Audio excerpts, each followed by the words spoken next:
صباح خير الاولاد، صباح النور، صباح الفل الناس الكل. بالله هذا اليوم حتى البارح تقريبا، يعني اليوم انا ديما نقرا في الجريده هذه، جريده ايطاليا، جريده تاع السبور هذه، لا جازيتا معروفه مشهوره في العالم.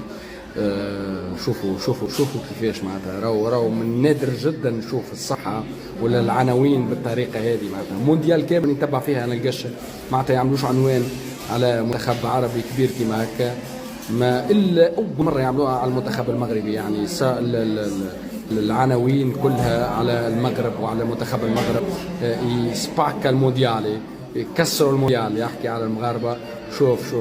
شوف حبيبي، غازيتا كامله تقريبا تكتب على المنتخب المغربي. يعني ما تفهم شيء حبيبي، ما تفهم شيء.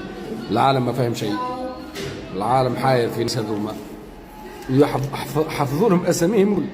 اسمع، شوف تصوروا كلها على المغرب. ودي تعرف معناتها لا جازيتا ايطاليا، تعرف معناتها يا اخي. شوفوا انتم، حتى النص نتاع الجريده كلها المغرب، كلها المغرب.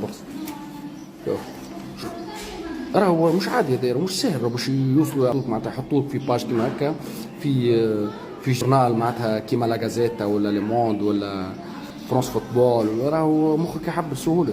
شوف هذا الكل على المغرب. اللي يعرف جريدة لا جازيتا يعرف ايش معناتها الجريدة هذه، واش معناتها حاطين المغرب ما شاء الله بالطريقة هذه. اخويا شرفتونا بصراحة، شرفتونا على الاخر اقسم بالله. والله الواحد والله يمسح، انا ديما نحكي الكورة مع طلاين وكيف كذا، اقسم بالله العظيم ما فما حتى واحد فاهم حاجة، لا طلياني ولا غير طلياني.